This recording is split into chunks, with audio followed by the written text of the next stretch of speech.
욱하고 화내는 사람에게 휘둘리지 않고 주도권 잡는 방법. 살다 보면 꼭 한 번쯤은 작은 일에도 쉽게 화를 내는 사람을 만나게 됩니다. 가족, 친구, 직장 동료, 심지어는 낯선 사람까지. 갑자기 목소리를 높이고 분위기를 싸늘하게 만들고 주위 사람들을 불편하게 하죠. 그럴 때 우리는 당황합니다. 괜히 상황을 더 악화시키지 않으려고 조심조심 말하거나 그냥 맞춰주면서 빨리 끝내려는 경우가 많습니다. 하지만 이런 방식은 결국 상대방이 더 쉽게 화를 내도록 만들 뿐입니다. 오늘은 욱하고 화를 내는 사람들에게 휘둘리지 않고 오히려 주도권을 잡을 수 있는 현명한 방법을 이야기해 보려 합니다.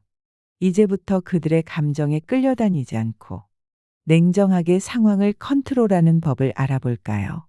화를 잘 내는 사람들의 특징. 화를 자주 내는 사람들을 보면 몇 가지 공통점이 있습니다.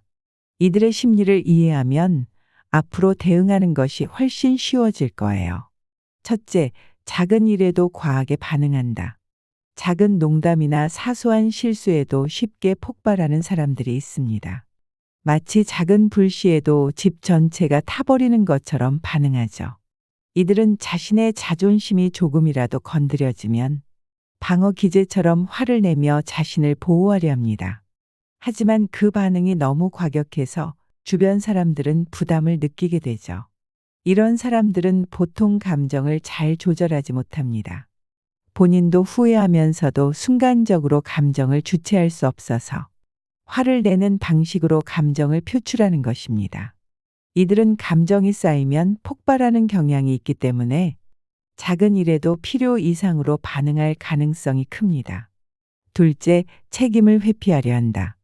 자신의 실수나 잘못을 인정하기보다는 상대방에게 화를 내며 책임을 떠넘깁니다. 예를 들어 본인이 약속 장소를 잘못 찾아놓고 내가 제대로 알려줬어야지 라고 화를 내는 경우입니다.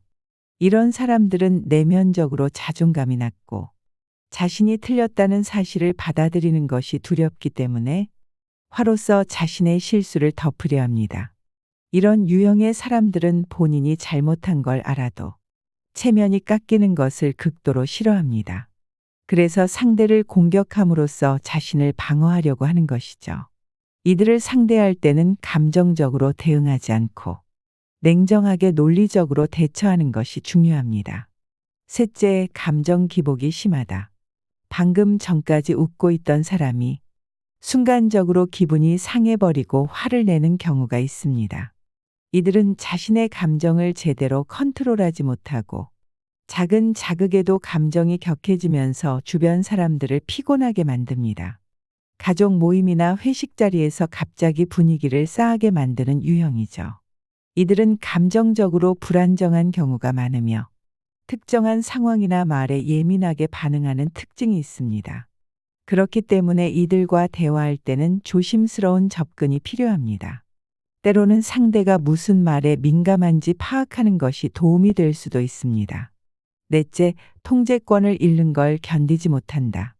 이들은 자신이 원하는 대로 상황이 흘러가지 않으면 화를 내면서 주도권을 되찾으려 합니다.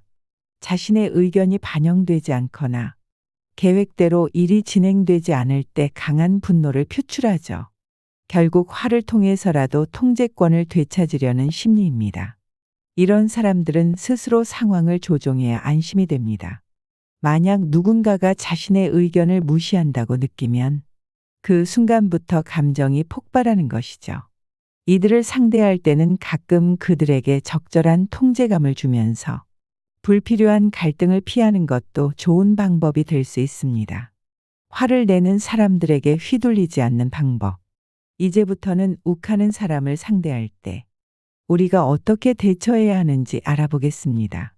이 방법을 알면 더 이상 그들의 감정에 휘둘리지 않고 오히려 상황을 주도할 수 있습니다. 1. 진정해 라는 말은 절대 하지 않는다. 많은 사람들이 화난 사람에게 진정해 라고 말합니다. 하지만 이 말은 오히려 상대방을 더 자극하는 효과가 있습니다.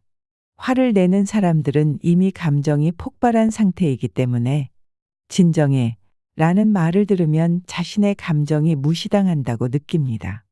그러면 더 크게 화를 내고 대화는 걷잡을 수 없이 꼬이게 되죠.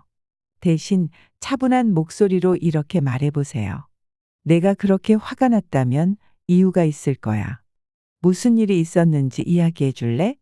이렇게 하면 상대방은 자신의 감정이 존중받는다고 느끼고 흥분을 가라앉힐 가능성이 높아집니다. 2. 침묵을 활용한다. 화를 내는 사람들은 종종 상대의 반응을 보고 더 화를 키우기도 합니다. 이때 가장 효과적인 방법은 침묵입니다. 상대방이 격앙된 감정으로 소리를 높이더라도 우리는 침착하게 듣고 잠시 침묵하는 거죠. 이 방법은 두 가지 효과가 있습니다. 첫째, 상대방이 스스로 말의 수위를 조절하게 됩니다. 둘째, 감정적으로 휘둘리지 않는다는 인상을 줍니다. 상대가 계속해서 소리를 높일수록 우리는 차분하게 반응해야 합니다. 그러면 결국 상대방도 자신의 감정을 조절할 수밖에 없습니다. 3. 감정을 환기시키는 한마디를 던진다.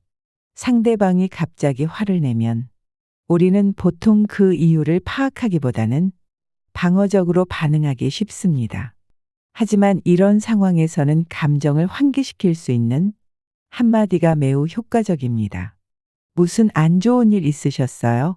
이 짧은 문장이 상대방의 감정을 가라앉히는데 큰 역할을 합니다. 심리학적으로 이 질문을 들은 사람은 자신의 감정을 다시 한번 돌아보게 됩니다.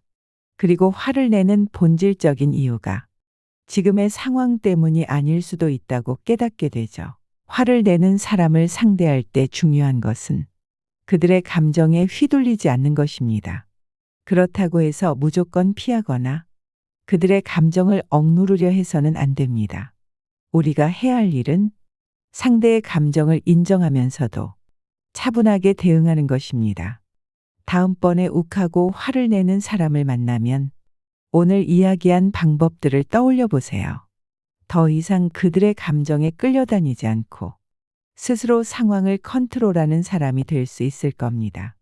오늘 내용이 도움이 되셨다면 구독과 좋아요 부탁드립니다. 여러분의 관심이 더 좋은 콘텐츠를 만드는 큰 힘이 됩니다. 감사합니다.